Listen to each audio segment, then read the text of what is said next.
Hello दोस्तों, आप सभी का the logical Indian YouTube channel पर बहुत बहुत स्वागत है। दोस्तों, आज ही मैंने वीडियो बनाई है कि कैसे विपक्ष के सारे दल अलग अलग चुनाव लड़ रहे हैं और इससे बीजेपी को फायदा मिल रहा है। लेकिन अब मैं एक ऐसी खबर लेकर आया हूं जो विपक्ष के लिए बहुत फायदा देने वाली है, और वो खबर ये दर्शाती है कि जो कहा जाता है कि मायावती जी बहुत कुशल राजनीतिज्ञ हैं, बहुत दूर की सोचती हैं, बीजेपी जैसी थिंक टैंक वाली पार्टी भी कभी इनका उपयोग नहीं कर पाई। हर बार ये बीजेपी से समर्थन लेकर मुख्यमंत्री तो बनी, लेकिन इनके समर्थन से भाजपा नहीं बन पाई। तो ऐसा ही कुछ परिचय इस बार भी लोकसभा के चुनाव में इन्होंने दिया है, जिससे साफ दिखाई दे रहा है कि जो संविधान बचाने की मुहिम बाहर दिख रही है सड़कों पर जनता की, उससे बहन जी पूरी तरह वाकिफ हैं और उसी के संरक्षण के लिए इन्होंने भी अलग लड़ने का भले फैसला किया है, लेकिन अपनी अलग रणनीति थी। मेरे सामने इनके 10 उम्मीदवारों की सूची है। दोस्तों, जब आप मायावती जी द्वारा घोषित 14 प्रत्याशियों की सूची में से 10 प्रत्याशियों को देखेंगे तो साफ साफ दिखाई देगा कि मायावती जी इंडिया गठबंधन के साथ हैं, सामने लड़ते हुए भी उसके साथ हैं, बीजेपी की बी टीम नहीं है। दरअसल ऐसा लगता है कि क्योंकि यूपी में कांग्रेस की 17 सीटें हैं, शेष 63 सीटें जाएंगी अखिलेश यादव के पास। अखिलेश यादव ने पहले से ही घोषणा कर रखी है पीडीए, पिछड़ा दलित अल्पसंख्यक की। अभी आप सबने देखा कि राज्यसभा के चुनाव में उन्होंने जो 3 प्रत्याशी उतारे, उनमें से 2 सवर्ण उतार दिए तो बगावत हो गई। क्योंकि जब आप कोई एक नारा दे देते हैं तो फिर उस नारे पर चलना भी पड़ता है।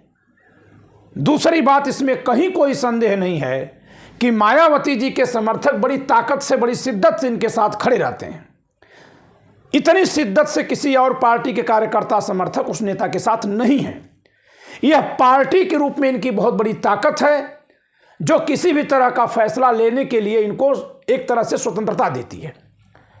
अब लोकतंत्र में यह अच्छा है कि बुरा है, अलग अलग अवसरों पर इसके अलग अलग परिणाम होते हैं। जैसे अगर कोई नेता जिसके समर्थक उस पर बहुत विश्वास करते हैं, वो अपने समर्थकों को धोखा दे देना चाहे तो दे सकता है।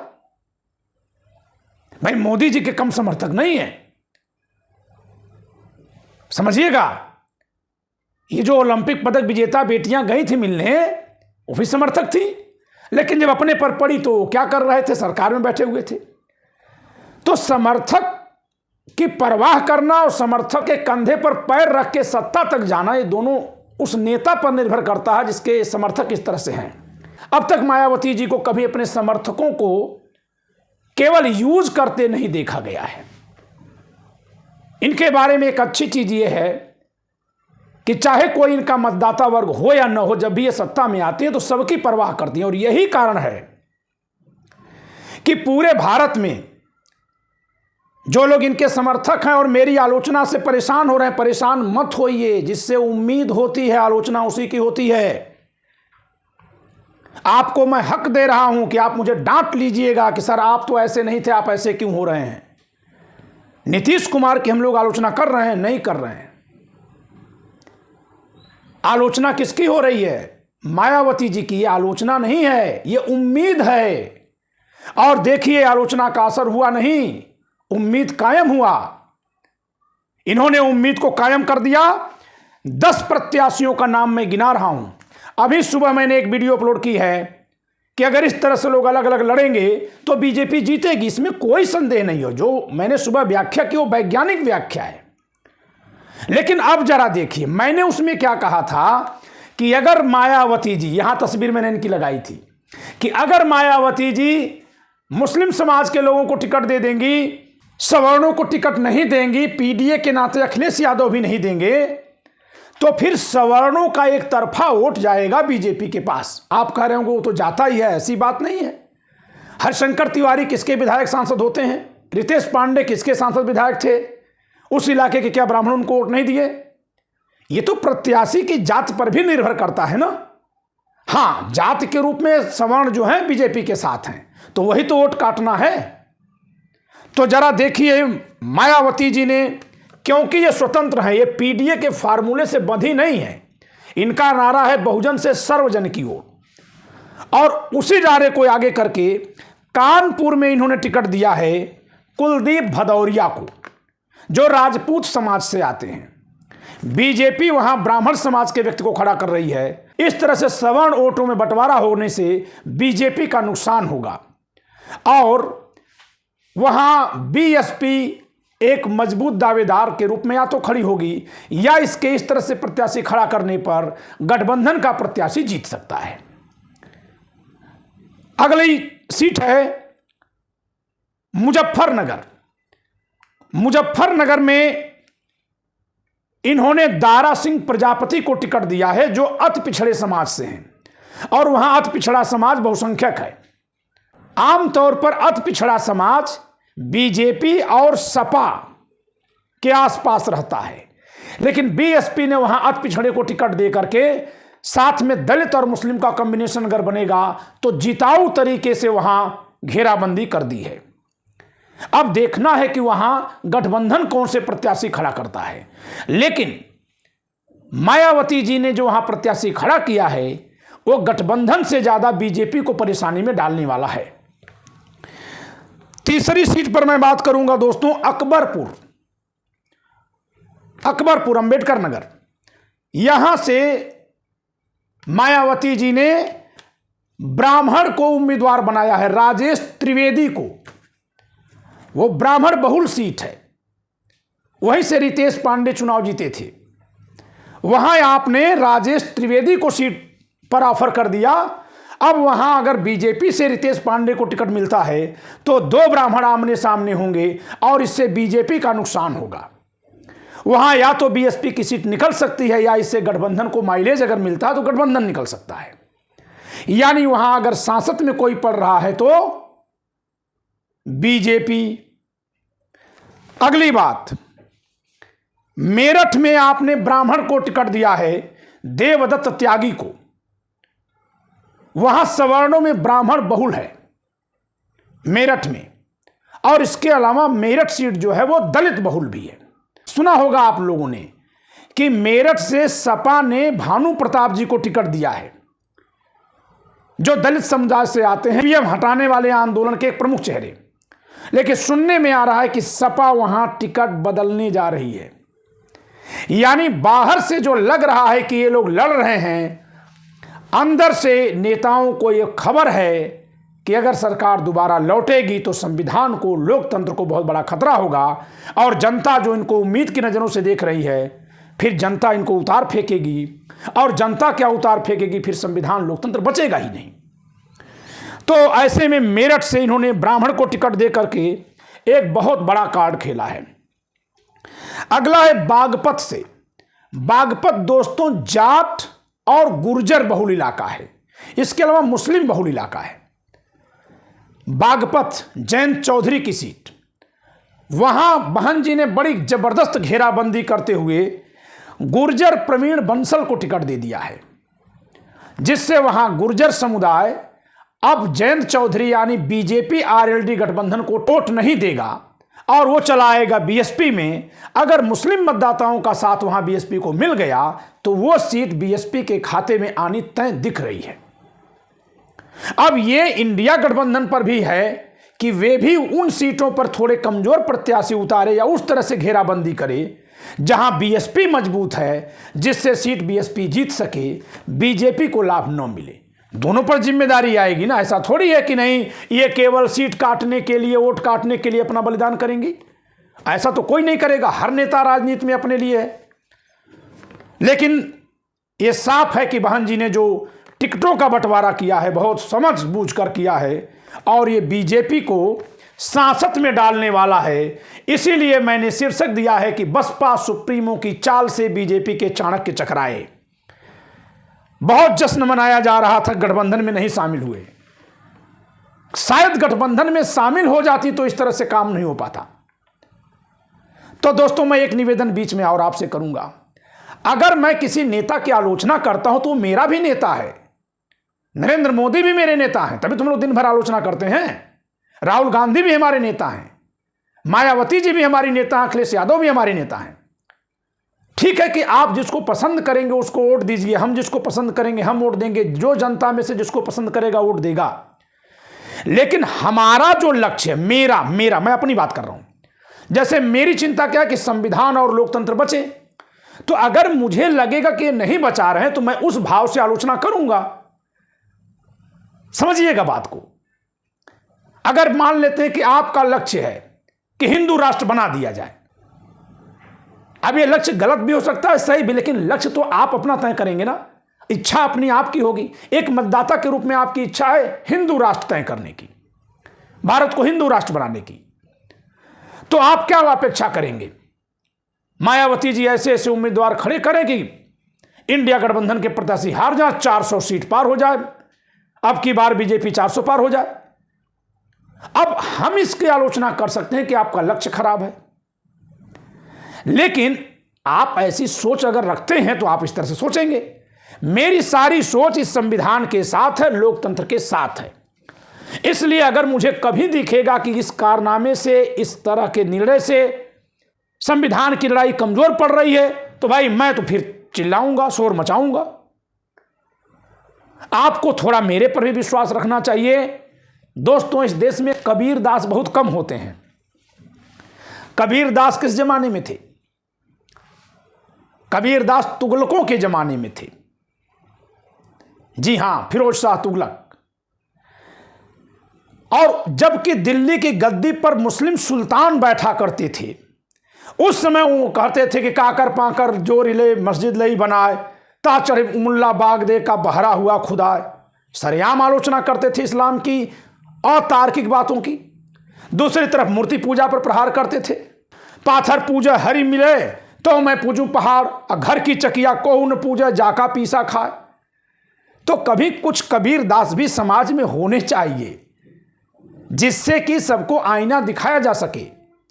मेरी ख्वाहिश यह है कि आप अपने नेताओं से अपने हक की बात करिए, न कि नेताओं से नेताओं के हिसाब से बात करिए। लेकिन इसका यह मतलब नहीं कि आप विश्वास हटा लीजिए नेता पर से। मैं ये कदापि नहीं कहूंगा कि आप अपने नेता को छोड़ दीजिए, नो नो नो। क्योंकि मैं ही ये भी तो कहता हूं ना कि एक नेता पैदा होने में 40 साल लग जाता है, ऐसे कैसे छोड़ देंगे? लेकिन रगड़ कर आलोचना करेंगे ताकि उनको समझ में आए कि जनता चाहती क्या है। छोटा बच्चा अपनी मां से दूध कैसे मांगता है, खिलौना कैसे मांगता है, एकदम लड़ भिड़ जाता है। तो उस तरह से आगे चलते हैं। दोस्तों, इन्होंने बिजनौर से दिया है चौधरी बीरेंद्र सिंह जाट प्रत्याशी को। वहां बीजेपी गुर्जर प्रत्याशी दे रही है। गुर्जर और जाट मिलकर के बड़ा कॉम्बिनेशन बनाते हैं बीजेपी के लिए। इन्होंने जाट प्रत्याशी को टिकट देकर के वहां भी बीजेपी की वोट में बड़ी सेंधमारी कर दी है, क्योंकि वो वोट आरएलडी को या बीजेपी को जाता, वो अन्यथा इधर नहीं आता अगर प्रत्याशी जाट नहीं होते तो। मामूली तौर की बात मैं कर रहा हूं। अगली सीट है अयोध्या। अयोध्या में अभी राम मंदिर बनकर तैयार हुआ है और वहां से बीएसपी ने गजब का कार्ड खेला है। पूर्व भाजपाई नेता सच्चिदानंद पांडे को टिकट दे दिया। वहां के वो कद्दावर नेता हैं बीजेपी से, और इस तरह से बीजेपी के हाथ पांव अयोध्या में फूलने लगे। अगला है उन्नाव। उन्नाव में आपने अशोक पांडे को टिकट दिया, ब्राह्मण बहुल सीट है। वहां सपा ने अनु टंडन को टिकट दिया है। अनु टंडन लगातार चुनाव लड़ रही हैं और भाजपा देगी वहां से साक्षी महाराज को। लगातार साक्षी महाराज जीतते हैं। ब्राह्मण बहुल सीट है। अनु टंडन बहुत सारे लोगों का वोट तो लेती हैं, लेकिन तब भी बीजेपी के कारण से तमाम ब्राह्मणों का वोट उधर जाता है। तो वहां भी बीएसपी ने एक ऐसा कार्ड खेला है कि जिससे बीजेपी कमजोर हो जाए। तो इतनी सीटों पर, जितना मैंने भी बताया है, 8 सीटें, 8 सीटों पर जो बीएसपी के प्रत्याशी हैं वो इस तरीके से खड़ा किए गए हैं कि एक तो सर्वजन का जो एजेंडा है बीएसपी का, कि हम बहुजन से सर्वजन की ओर हैं, जो कांशी राम का पुराना सपना था कि जैसे कांग्रेस पहले सबको लेकर चल रही थी, बीएसपी भी आगे बढ़कर के सबको लेकर चलेगी। तो एक तो उस फार्मूले पर चल रही हैं, और दूसरा कि इससे जो जातीय समीकरण होता है ये बीजेपी के खिलाफ है। अब आती है बात कि जो इंडिया गठबंधन में बीएसपी के आने के खिलाफ बयान दिया था अखिलेश यादव जी ने, और इतने अनुभवी होने के बावजूद भी थोड़ी सी गलती हो गई है प्रोफेसर साहब से, प्रोफेसर राम गोपाल जी ने, कि अगर हम गठबंधन में हैं तो बीएसपी को मत लीजिए। और अगर वो राजनीतिक बयान है तो ठीक है, लेकिन अगर वह अंदर से है तो फिर ठीक नहीं है। हम किसी के लिए ये नहीं कर सकते कि अगर अपने घर आप हमको बुला रहे हैं तो उनको मत बुलाइए। फिर भी अगर ठीक है, राजनीति में चलता है, तो उस कथन का, ऐसे बयानों का भी असर दिखा दिया है बहन जी ने। और कन्नौज जो सपा के परिवार की सीट है, वहां से आपने मुस्लिम प्रत्याशी खड़ा कर दिया है अकील अहमद को, जो बड़े कद्दावर नेता हैं, और इस तरह से संदेश दे दिया है कि हमें हल्के में मत लीजिए, सहयोग लेना है तो आदर के साथ। हर नेता का अपना अपना तरीका है। मैं ये नहीं कह सकता कि अखिलेश जी ने मायावती जी को आदर नहीं दिया था या नहीं दिया है। 2019 में जब उन्होंने गठबंधन किया था, उनकी पत्नी डिंपल यादव जी ने सार्वजनिक मंच पर इनका पैर छुआ था। हमारे समाज में सबसे बड़ा आदर है कि कोई छोटा शिष्टाचार में किसी बड़े का पैर छुए। लेकिन फिर भी बसपा सुप्रीमो की राजनीति करने की अपनी एक रणनीति है, अपना एक तेवर है, उस तरीके से आपने राजनीति की है। और शेष कई जगहों पर आपने मुस्लिम प्रत्याशी खड़ा किए हैं, तो इसलिए कि आप का साथ अगर हम दे रहे हैं तो कहीं हमारा भी साथ दीजिए, शायद ये उन्होंने संदेश दिया हो। लेकिन 14 में से 8 प्रत्याशी ऐसे हैं जो बीजेपी को सांसद में डालने वाले हैं। तो जब टिकटों का बंटवारा बीएसपी का हो रहा है, तो ऐसा लग रहा है कि बीएसपी इंडिया गठबंधन को कमजोर नहीं होने देगी, खुद को कमजोर किए बिना ही, बल्कि इस तरह से समीकरण बैठाएगी कि कहीं इंडिया गठबंधन मजबूत हो सके तो हो जाए, और कहीं इंडिया गठबंधन बीएसपी को मजबूत करने की जगह छोड़ दे, जिससे बिना गठबंधन में आए ही ये दोनों उस लक्ष्य की प्राप्ति के लिए कार्य कर सके जिस लक्ष्य के लिए गठबंधन में आने की जनता मांग कर रही थी। तो दोस्तों, उम्मीद करता हूं कि आपको इस वीडियो से कुछ उम्मीद मिलेगी। सुबह वाली वीडियो से मायूसी आई है, तार्किक विश्लेषण जरूरी है। रात 9 बजे मैं संविधान पर लाइव क्लास में अपने आज पढ़ाऊंगा अनुच्छेद 16, सरकारी नौकरी के अवसर में समानता और आरक्षण। आप सबसे निवेदन है कि दिए गए नंबर से लिंक मंगवा करके हमारी लाइव क्लास में रात 9 बजे हमारे साथ जुड़िए। और एक और निवेदन है कि उस क्लास में आप लोग सिर्फ संविधान समझने की चर्चा करिए। वहां आकर के जातिवादी वो सवाल हैं, या राजनीति के अन्य विषयों के सवाल मत करिए। वो पवित्र क्लास है, उसकी मर्यादा आप सब बनाए रखिए। आप वहां संविधान समझने के भाव से आइए, और संविधान में जो मैं पढ़ा रहा हूं उसको समझने के बाद आखिरी के 5 मिनट में आपने सवाल करिए। शेष विषयों पर प्रश्न के लिए आप मेरे कमेंट बॉक्स में कुछ भी सवाल कर सकते हैं जो वीडियो इन टॉपिक्स पे हूं, क्योंकि हम सबको एक अच्छा देश बनाना है, एक ऐसा देश जहां बराबरी पर बात हो, जहां न्याय की बात हो, जहां स्वतंत्रता की बात हो, जहां सबको समृद्धि के लिए जो संविधान अवसर देता है वो वास्तव में मिल सके। तो इसलिए इस वीडियो को आप खूब शेयर करिए, लाइक करिए, चैनल सब्सक्राइब न क्यों सब्सक्राइब करिए। जय संविधान।